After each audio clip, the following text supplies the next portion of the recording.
reciprocal function, you guys have kind of seen before. It used to do negative reciprocals. So reciprocal does the same thing, just without doing the negative. So a reciprocal is just flipping something, or writing it as 1 divided by whatever you have. So if I give you 3 over 4, the reciprocal of 3 over 4 would be 4 over 3. It's pretty easy, right? If I give you x squared, the reciprocal to x squared would be 1 over x squared. Basically. So the idea of a reciprocal is pretty simple. It's just going to be written as 1 over whatever function you have. Today, we're only going to deal with linear functions. So that's functions that only have one x-intercept, which makes it a little bit easier. Tomorrow, we're going to work with quadratics. It makes it a little bit tougher, but it's all the same concepts. Fine. Everything has to what we've been doing is fine, like you had like x and stuff or x. That's your vision. That's math 30-1. So in math 30 or 20-1, we're always going to be dealing with like 1 over. And it's going to make it pretty nice and simple. And then in math 30-1, you bump it up a level. You have those really big expressions. Then they cancel out. You simplify to get a reciprocal function. Then you graph it. And it can get a little bit complex. But this stuff, not too crazy. The big things we need to know is how to find our non-permissible values, because they're going to be pretty important. And the second thing is just going to be some basic graphic strategies. And that's what we're going to work on. So, on the bottom of this page, for which values of x is each rational expression undefined? What can't you do in math? There's 2 things. Divide by 0 or square root a negative. This unit, all would divide by 0. Those are called non-permissible values or undefined values. So if you look at this first fraction, what value of x would not work? -4. So x, -4 would not work. What's the next one that wouldn't work? 3 is a great answer. 3 would only get you 0 marks on the test side. We're saying that x equals -4 would be what's undefined. So if you were saying, what can't x be, you'd put x cannot equal -4. But it's just asking what is it undefined for. So we're stating what values of x would be. It's not a double negative. If you wrote x does not equal -4, you're okay. Is that like a question? No, that's just, we're just trying to figure out our non-permissibles. So 3 would be a great answer. It would only be half the answer. Because you need to factor. And that's something we did not do well. The first thing you need to look for is your greatest common factor. None comes out of there. There is no greatest common factor. And the next answer to that is you need to see if you can diamond method it. You can't, because it doesn't have a b value. The third thing is you want to see if it's a difference of squares, which it is. So this changes to become x plus 3 and x minus 3, which gives you 2 non-permissible values. It gives you -3 and 3. Can we just put plus or minus? Yes. Okay. Because I was unsure about doing that on the test. Yeah, somebody did that, and that's fine. Just an easier way to write things. Yeah. Was, why aren't we using the cannot equal sign? And the reason was it wasn't saying what values can't x be, it was just asking you which values of x is the rational expression undefined. So the value of x where it's undefined is when x is equal to -4. No, you don't have to, because you're stressing too much over something so little. The idea here is, where is it undefined? -4. That's why on the second one I just didn't even write it. Because you're stressing out about the wrong thing.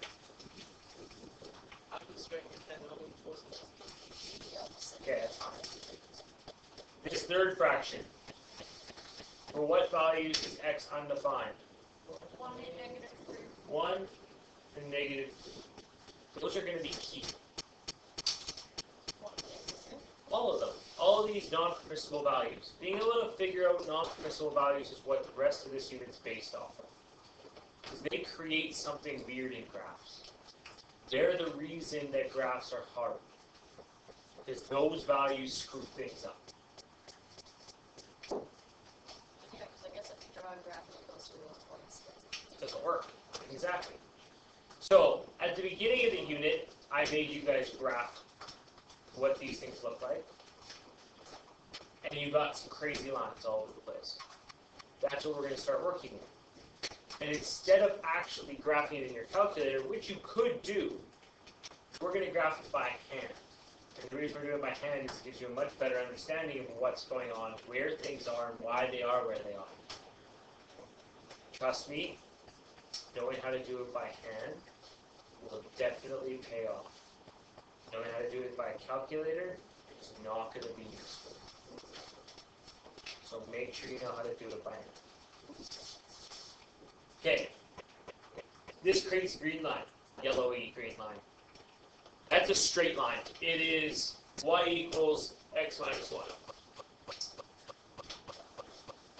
The crazy red lines on my graph are the reciprocal of that. So it's y equals x minus 1. So the red line is the reciprocal of the yellow line. And that's what we're going to be graphing.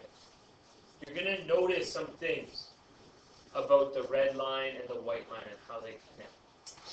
The first thing you're going to notice is where does the yellow line cross the x-axis?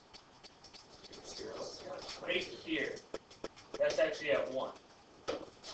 Right? That's at x equals 1. If you look at our reciprocal function, which is right here, if you put x equal 1 in, what happens? You divide by 0. You break it. You can't do it. X can't equal 1 in your reciprocal function. So that's when you get something crazy. You get something called an asymptote. What? Yeah, asymptote. So I think it's spelled out here for you, right here. Asymptote. One more time. Asymptote. It's an asymptote. It'll keep going forever, but never. Right, so an asymptote is a line on your graph where you have a non-permissible value. And it's something that you can get very close to, but never touch it. So you're going to come straight up to that line, to the smallest sliver you possibly could, but you would not touch it. So if you look at this graph, they represent asymptotes with dotted lines. So it's this dotted line right here. At all the places that x is equal to 1. And notice that the graph comes up close, but never actually touches it. And if that graph kept going, it would just keep getting closer. By the smallest of decimals, it would keep getting closer. It'll never touch. Because x can't actually be 1. It can be really, really close to 1. Because then you'd be dividing by a really, really small number. Can you guys stop playing with each other? It'd be appreciated.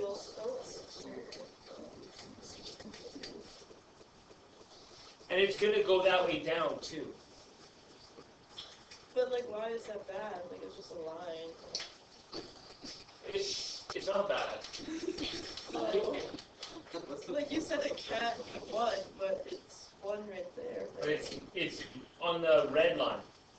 On the reciprocal, it can't be 1. Emily. Like, it's not. Just wait. Let's ask you a question. Emily. So we're going to think about it like this. This graph, the red graph, represents this function. So if x was 1.5, so if x was 1.5, you'd have 1 divided by 1.5 minus 1. Yeah? So it'd be 1 divided by 0.5. And that's actually doable. That gives you some value. That's not illegal, right? Now let's get a little bit closer. What if x was 1.9? sorry, when I get closer to 1, not further away. 1.1. So we're a little bit closer to 1.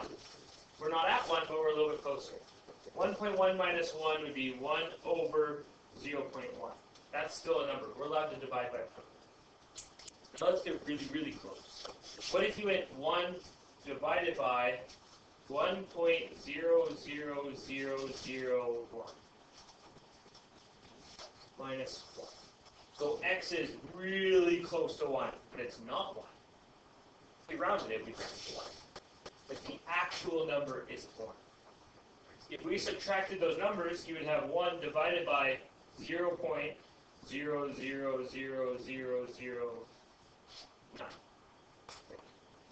1. No, it'd be 1. How about that? So you're, I want to make 0? I did. The point is, that's still a number. You're still allowed to do that because you're not dividing by 0. You're getting really close to dividing by 0, but you're not dividing by 0. And the reason it's getting really close is because we're not actually at 1. We're just really, really close to 1. Mine. Why is there 2? 2? We're going to talk about that in a second. Ibra. So it's not that it's not that it's not allowed to be 1, it's just the graph doesn't touch 1. It'll never touch 1. Yeah. It'll get infinitely close. X cannot equal 1 because it will never touch something. Exactly. X cannot be 1 because it will not touch 1. Yeah. I don't understand if you drew out the red graph for number, how it wouldn't touch it. It's, like, I don't understand. Okay, so it's... Because eventually it has to. So... keeps getting closer. Like, I don't understand how we can get circles without touching it eventually. Yeah. It's the idea that we don't know the world's largest number. Right? We don't know. We can just keep counting forever. And that's the same concept with decimals.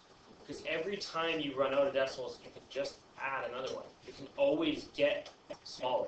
You can always get a tinier increment. So like And that's exactly what's happening, is it just keeps going until you just keep adding little increments, so small that we can't imagine. And it's a hard concept to get because it's so kind of out there, right? It is. It's almost, it's like you're imagining it. It's hard to picture, it's hard to visualize, because how have you ever seen a trillionth decimal place? You've never used that in real life. The point is, it's getting close to 1, but never touching 1.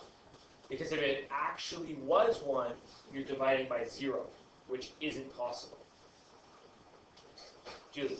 So even though it looks like it's touching 1, it's not. It's not. So on your graph, it looks like it, but it's not. Okay. Because that asymptote is drawn in. and will they always be dotted? The asymptotes will always be dotted. And your calculators, a lot of your calculators draw them as straight lines, or don't draw them at all. Which is why a calculator is not a good way to try to do these things. Jacob. So wherever it say wherever it touches the x-axis, means it will never touch it. On your reciprocal, yes. Because that's where you would divide by 0. Okay. The next thing, that's just a vertical asymptote. There's a horizontal one as well. The horizontal one for this class, always your x. It's always running along your x-axis. That's not going to change for us. So there's also a line this way But it never leaves. So that you're never going to touch. And that one's never going to leave the x-axis. You don't even need to worry about it. You just need to know it's there. The big one for us is the vertical, because that's going to move around depending on what your non-permissible values are. Your horizontal one, don't worry about it. It's going to move around next year. That's enough to worry about. How we feel?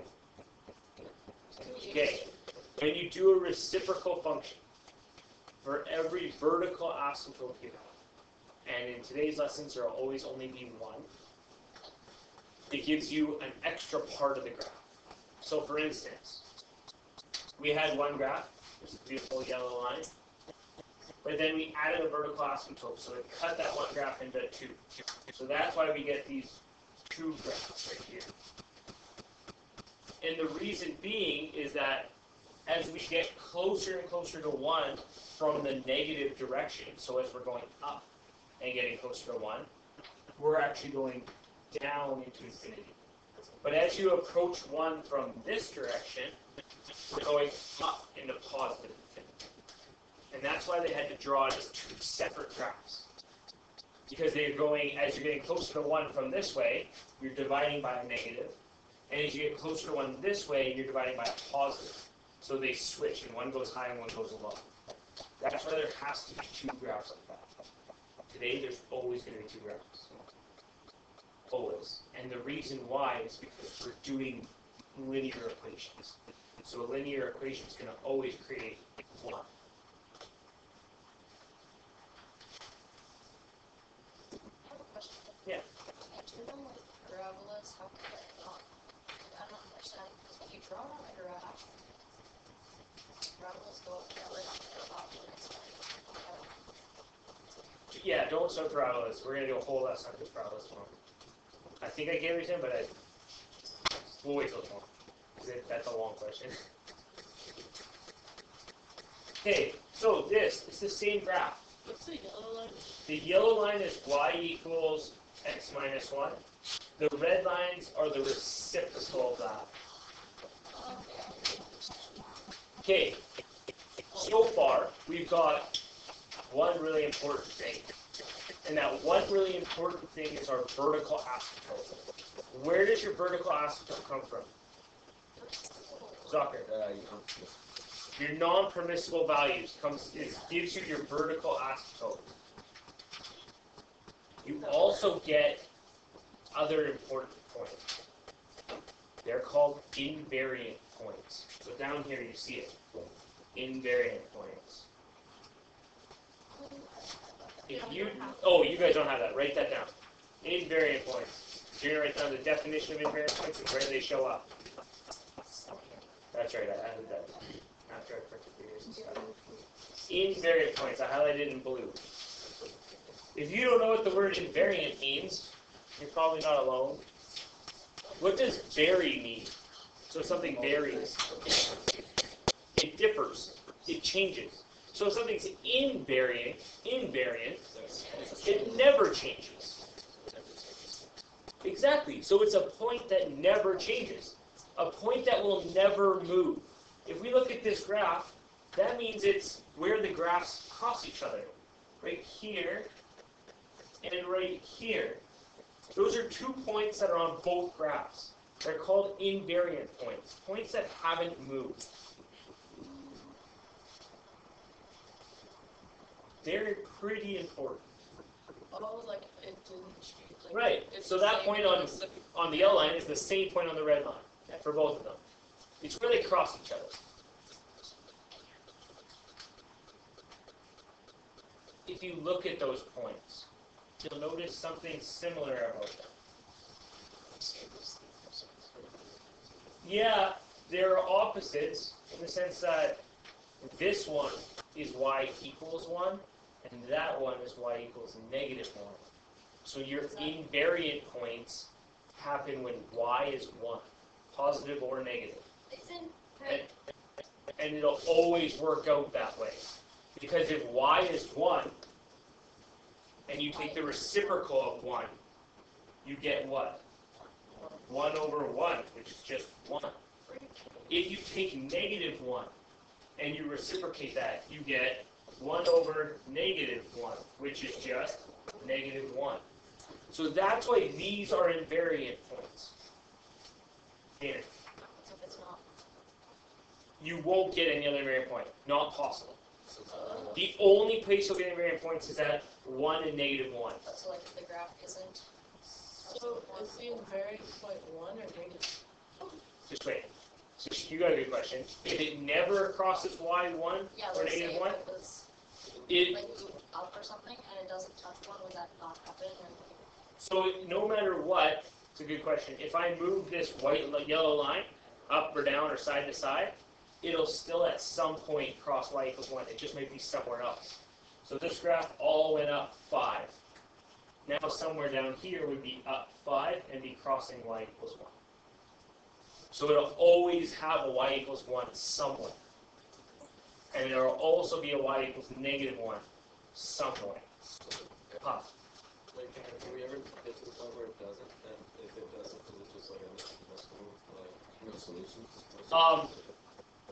It wouldn't be no solutions, and yes, that is going to happen to us eventually. It'd be no invariant points. Okay. So it just means there would be no points that stay the same, and that'll happen tomorrow. Today, anytime you have a straight line, you're always going to have invariant points somewhere. You'll always have 2. what happens? Is it the This year.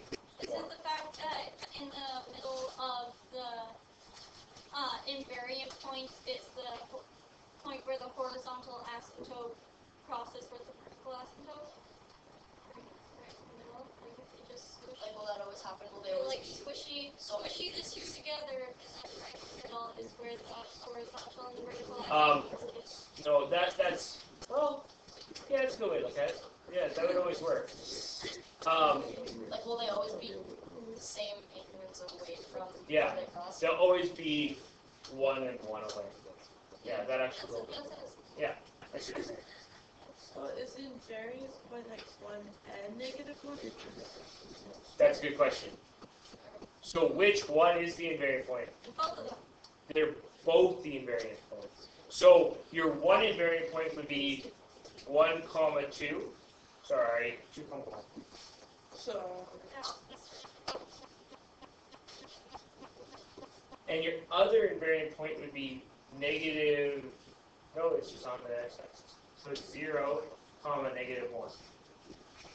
That's your 2 points. That's your 2 invariant points.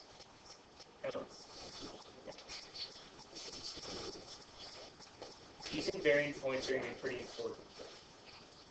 Actually, they're going to be very important. They're going to be quite critical for the rest of today. So if we look back at everything we know about graphs, if we take a reciprocal, we're going to get vertical asymptotes. Where are they going to be? Where the x crosses the, or the graph crosses the x-intercept, will create a vertical asymptote. You also have a horizontal asymptote. Where are those? Always the x-axis. You also have invariant points. Where will you always find those? Like y equals 1. Y equals 1 and -1. It's pretty important. Okay, here's the types of questions we're going to get. The reciprocal of a linear function has a vertical asymptote at this. So, if the reciprocal has a vertical asymptote with that, what does that mean about the actual function itself? That must be the 0. Yeah. It has to be, because that's where you get vertical asymptotes, where you cross the x-axis at your 0. So, well, close. Means we have to get this thing equal to 0. So, we have a function. We don't know what it's equal to. What we do know is that the reciprocal of that function, so 1 over f of x, has a vertical asymptote, so I'm going to put a vertical asymptote, VA, at 3 over 4.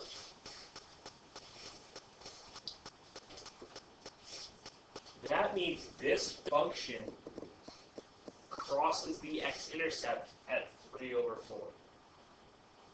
Because if we look back, your vertical asymptote is where it crosses the x-axis. So this, whatever this equation is, must cross at 3 over 4. That means we can manipulate that to find our equation. So it says, what is an equation for the reciprocal function? So it'd be like negative. So the actual function would be negative, would be 4x minus 3. If you're wondering how I got that, I'm going to show you. I took x equals 3 over 4, and I just multiplied the 4 up, and I subtracted by 3. Just take the one side equals 0. I made the one side equal to 0. That's all I had to do. So I went times 4, subtract 3. And that gave me 4x equals 3, and then 4x minus 3 equals 0. That's how I got my function. Now this function has a 0 at 3 over 4.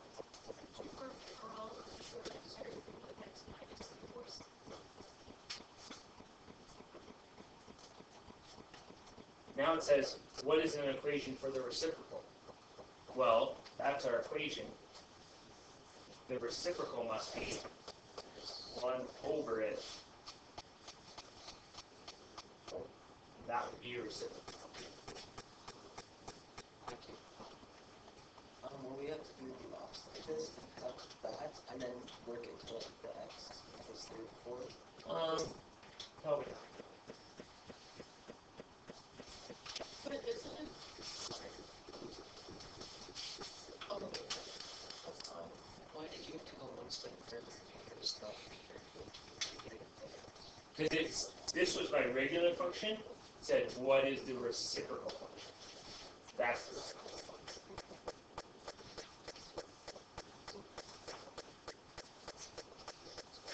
Okay. Identify the equation of the vertical asymptote. Equation of the vertical asymptote. Where do we get vertical asymptotes?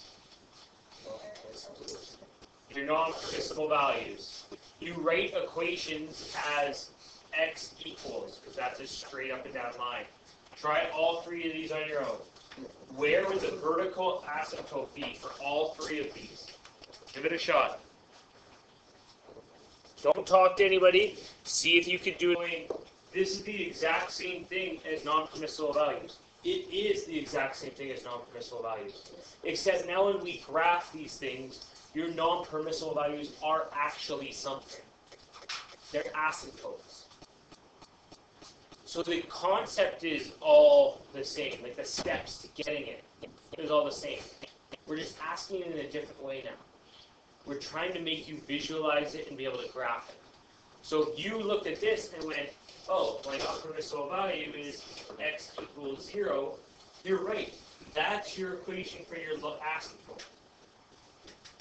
If you look at this one, you would probably hopefully go, well, x is equal to negative 4. Perfect.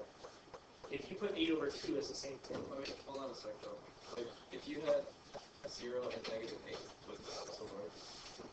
For this one? Yeah, because you That's have a- 0 for your x, and it would make 2 0. 2 plus 8 is the same as negative 8. That's a great question. So, and you weren't alone in doing that on the test. So, many people did that. You want to try to make 2x plus 8 equals 0. That's your goal, right? Because you want to divide by 0. I just went, like, I realized I'm not. So, okay, explain how you think about it again. So, like, you sub in x for 0. Okay, so you want to put 0 in for x? Yeah, so we were What's 2 times 0? 0. Yeah? 0 plus 8, okay? Yeah? So then you would sub in a negative 8, and your non-permissible values would 0 and 8 negative 8. Okay, if you subbed in negative 8, what would you get? 60. Negative 16. 8 times 2 is... This is negative 8. But you already subbed in 0. Oh, I see. You're changing it into that. You can only change out your x. You can't change your 8 to be a negative 8. Like you're finding what value you would change your 8 to be. Yeah, so you can't change anything other than your x to make it equal 0. That makes more sense. Now I see where you're going to do. You definitely, because those answers kept coming up, and it was things like that, and I couldn't figure out why. That makes sense. If we're figuring out, if I put in 0, what do I get? That gives me a switch to either. Yeah, you can't change anything but your x. That has to be the only thing that changes. On this one, if you look at this and you're kind of lost, there's a pattern. The answer to these things is always this divided by that, and then change the symbol.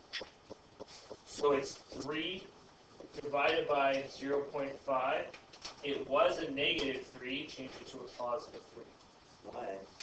Because if you put in positive 3 divided by 0.5, the 0.5s will cancel each other out, and then you have 3 minus 3. And what if you put 6? That would work too. So if you put that in your calculator and got 6, also works. Well, you not get the mark if you don't simplify. Either one of these, I give you the mark. In all honesty. And it's sure work. None on this. There's no work to do.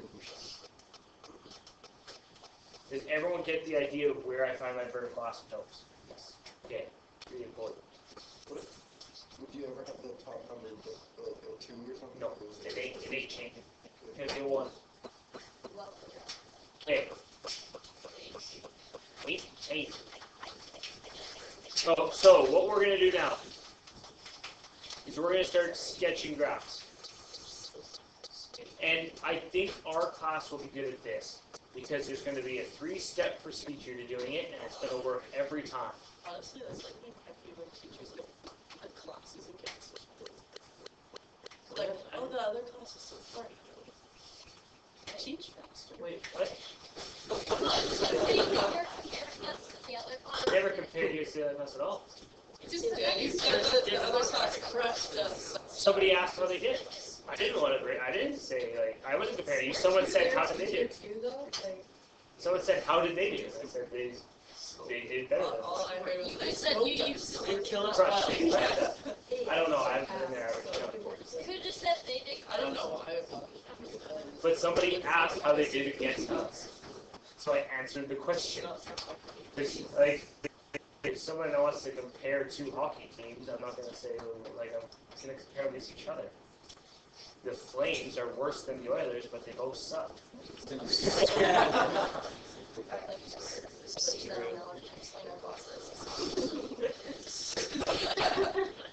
At least guess those ones. Okay. The graph they've given you is a straight line. That straight line is y equals negative 3x plus 6. That's the straight line they've given you. Anybody here can graph a straight line if they remember that y equals mx plus b, where b is 6, m is negative 3. B tells you your y-intercept, 6. Negative 3 tells you your slope.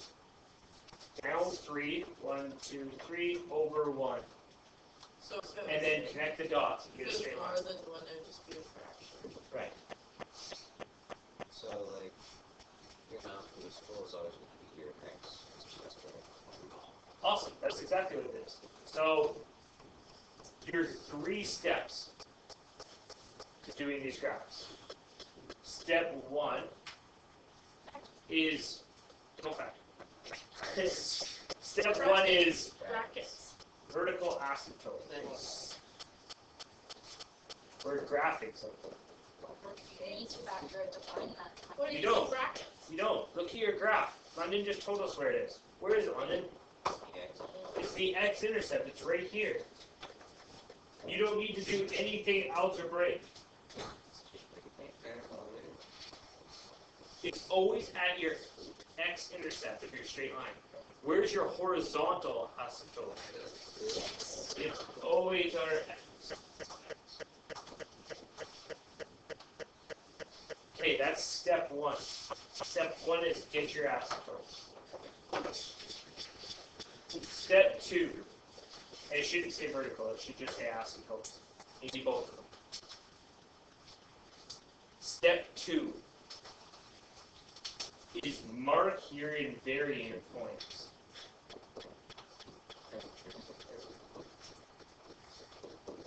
Where do you get invariant points? Where y equals 1 and negative. It's where y equals 1 and negative 1. So y equals 1 right here. Y equals negative 1 right here. Those are going to be my invariant points on my reciprocal graph. Because they always are. It'll always be y equal 1 and y equal negative 1. Tie. Could you put that in, like, actually? Can you put that in your calculator? What are you asking? Like, could you put, like, 1 equals...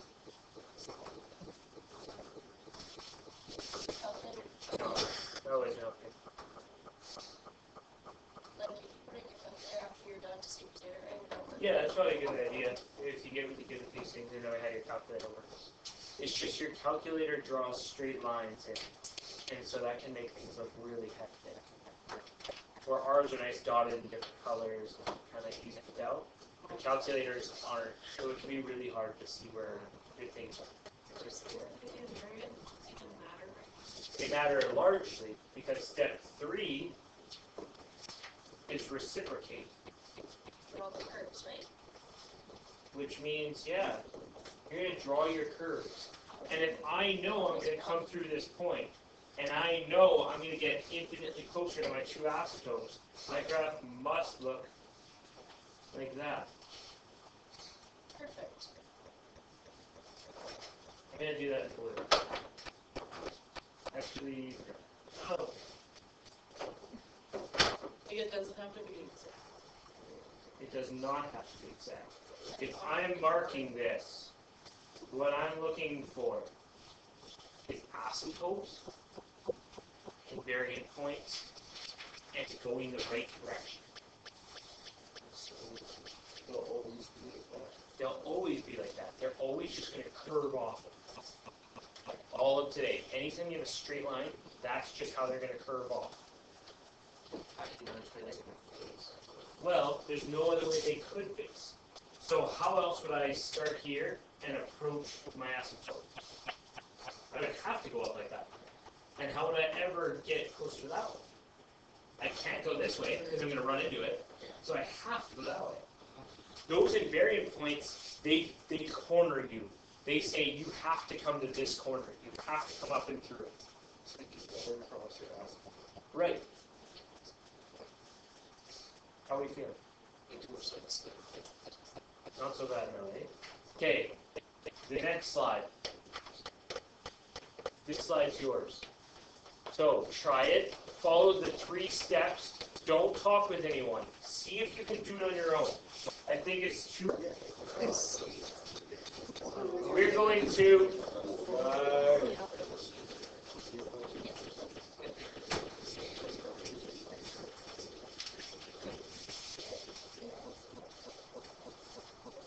We're going to sketch this. We're going to follow our 3 steps. Our first step is drawing your asymptotes, which are right here and right here. Your second step is going to be to label your invariant points. That's where y is equal to 1 and y is equal to negative 1. Right here, right here. Your third step is to reciprocate, meaning draw your lines. They're going to look like Your that. invariant point is pretty much like where the curve is. Yeah. It follows the. It's like exactly where your curve's going to kind of really start to curve over. Wow, those are It's like when you see someone page Hi. just What's so weird? The negative is a self-positive. Like, it seems like it's 3 and negative 3. Well, why do you have negative 3 as the other way? Ask. It's One not, negative, that's one not, negative like, that's where Like, I don't the get, line I crosses. don't get how the x, why you have the x. Why I have this? Yeah. Why I have that? Yeah. Okay. It's a good question.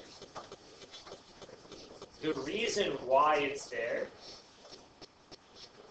is if you made y equal to 0. Okay, listen, if you were going to come up with these questions, and it's going to keep coming up. I know people are going to ask why that like this. We got some people who are really curious. That line is where y is always equal to 0. So we're going to change y to be 0. 0 is equal to 1 over x minus 3. To be able to do fractions, we need a common denominator, right? Or we could just take this and multiply it up there. So we've got x minus 3 times 0 equals 1. Correct? What's anything times 0? 0 is not equal to 1. What if you Right? make it really hard? So that's why you can never get y equal to 0. That's why you can never cross this other x-intercept. And it's always going to be that way for this class. It could change. Like in the future, in Math 30, it will change. In our class, it won't change. You're always going to have this x-intercept. Just change anything. Change anything. So that thing is telling me what y cannot. Right. So y cannot be 0, and x cannot equal 3. So I cannot have 0.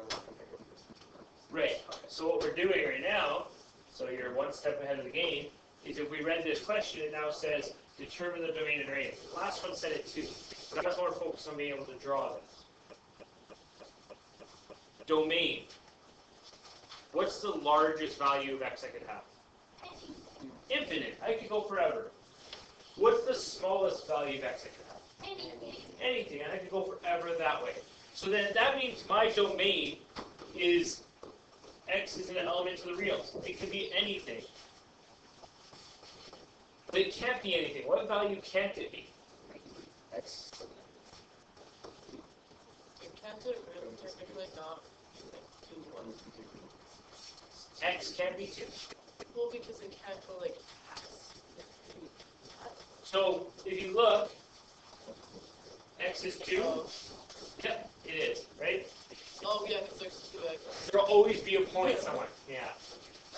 But like if we're just on about 1 at like the top. Right. Just the top graph has a different restriction. But it's both. So it's not the opposite of your, oh, you know, like the, what it can be, it's the opposite. So it's good to go to this. Like where it crosses right there, you have 3, x is 3. Right. Is that, because that's where the, That's where the asymptote is. Yeah. and is x always going to be, real? Yeah. For this class, unless there's some sort of context, what would your range be for this one? Y is an element to the reals. I could go up into infinity. I could go down into infinity. But like Ty was saying, y can't equal 0. It can't cross that x-intercept. Ty. Is this building like where you have to actually figure out like values cannot be this? So I remember we would do something like that in a science question. No. Okay. You have 3 steps for these questions. Your step 1 was finding your asymptotes. Your step 2 was your invariant points. Your step 3 was reciprocating. If you're stuck on step 1, you're going to hold up 1 finger. If you're stuck on step 2, you're going to hold up 2 fingers. If you're stuck on step 3, you're going to hold up 3 fingers. If you're not stuck on any of them, you're going to hold up 5 fingers. Okay, so go ahead, show me where you're at. Let me see where you're stuck. I just need to have an idea of what I need to kind of go over. Okay. What's your question? Was the y always equal 0 for range? Because you said it was on the x. Yeah, your range will undertake. No. Oh, Okay. Okay. Here you've got an equation. They've got a straight line drawn out for you. You need to write the equation of that straight line. So what is y equals f of x? Well, it's a straight line. So y equals mx plus b. B is your y-intercept. So b is 4. Your m is your slope. 1, 2, 1 over. So your slope is negative 2.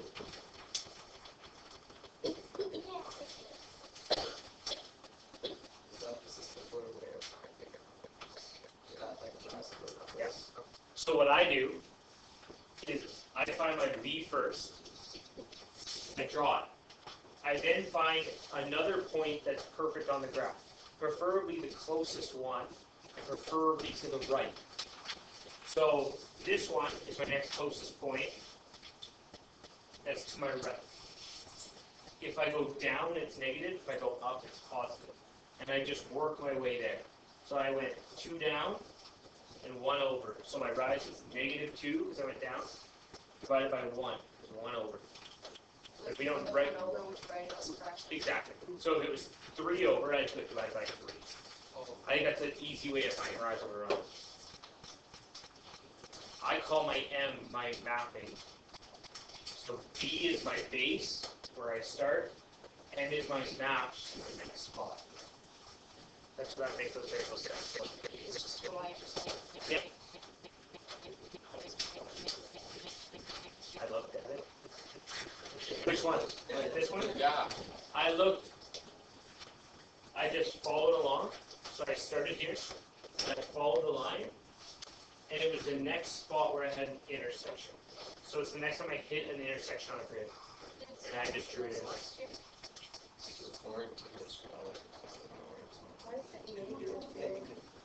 Because it's the same thing as Yeah, so if you screwed up and went all the way here, it would be 4 down, 2 over. 4 divided by 2 is 2.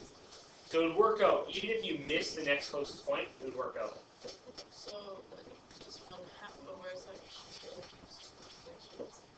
It's your m value. Is that a fraction? It's 4 over 2. Yeah. 4 divided by 2. Is it? Negative 4 over 2. Negative 4 over 2 is 2. Over 1. So you Guys, I get it. I don't know. Okay. This one's going to work the same way. My x-intercept, or my y-intercept is right here. So my b value is going to be plus 3. I can't go to the right, so I'll find my next closest point to the left, which is all the way down here. And I'm still going to work from left to right, because that's easier for me. So I'm going to start at this point and work my way to that point. Because left to right just works better. So it's going to be up 1, 2, 3, 4, 5, and over 1. So it's going to be 5x. Bit of a review from last year. Those are. Then you would go 5 over 2, 1 over 2. Whatever goes over is what you write your 5 over. It's positive because I went left. That's why working left to right is always useful. Because then you always only have to worry about going up or down, never have to worry about lefts or rights.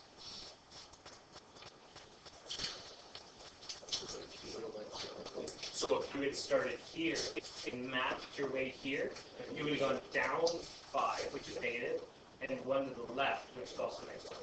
And they cancel each other out. That's why I always work left to right, because then I only have to worry about my ups and downs. And I never have to worry about my lefts and rights.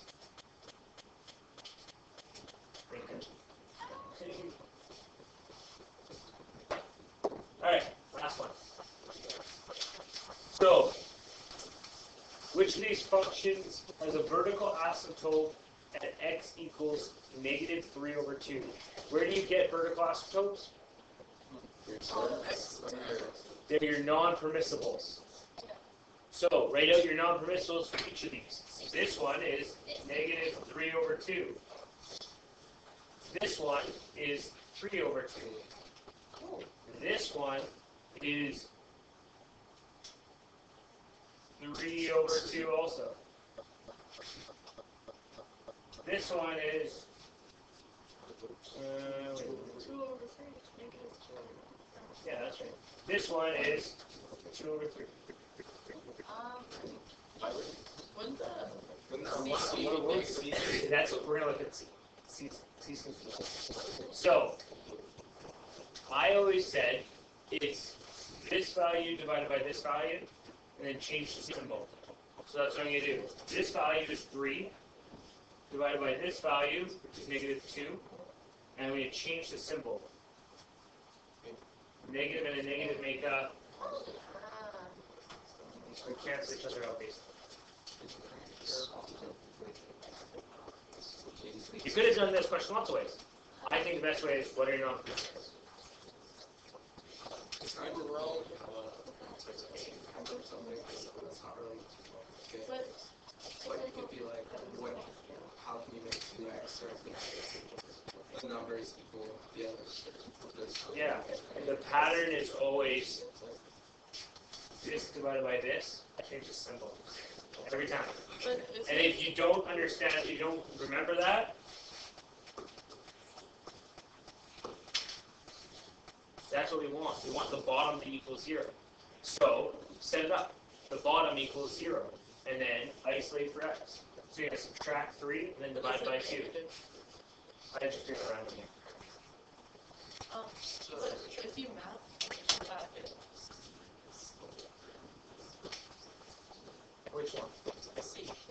You put in negative 3 over negative 2, no, 3 divided by Oh, but you have to. and then it's a negative. You have to change that value. That's why the positive goes up. Yeah. Okay, this last one. Which function is represented by this graph? So, there's lots of ways to do this. If you are completely hopeless and you're on this test, there's ways to eliminate certain answers. So we're going to go over that. You know your vertical asymptote. Where's your vertical asymptote on this? It's at x equals 1. You also know your vertical asymptote is your non-permissibles. So, if you look through here, wherever your non-permissible is 1, is going to be your answer. So for A, if you put 1 in, 2 times 1 is 2, plus 2 is 4, so it's not A. If you look at B, negative 2 times 1 is negative 2, negative 2 plus 2 is 0, so it could be B. C, if you put in 1, 2 times 1 is 2, minus 2 is 0, so it could be C. D, you put in x equals 1, negative 2 times 1 is negative 2, negative 2 minus negative 2 more is 4, so it can't be D. So if you were completely lost, you could have just guessed your way down to 2, and then just taken a pure shot in the dark.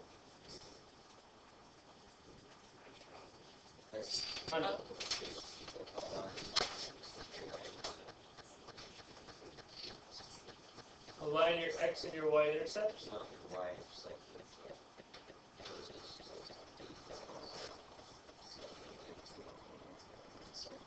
Yeah, I think I see what you're saying. That should work. Another way you could do this, it's not both, because those are two different equations. So it's got to be one or the other. How are we going to figure out which one it is? It's positive. Why do you know it's positive? So if you look at the graph, it went up. So left to right, which means your slope was positive. So it has to be C, because that's the one with the positive slope. What's another way we can do it, Brian? The y-intercept. If you look at your graph, your y-intercept is down here at negative 2. Only one of these has a y-intercept of negative 2. Yeah. So it's C. What's another way we can do this already? You could build the equation of the straight line to the reciprocal. That would also work. What's another way you could do this? You could calculate it. You could use your invariant points. plug them in, it should be the same thing. Would all to come to the office, please? Scott?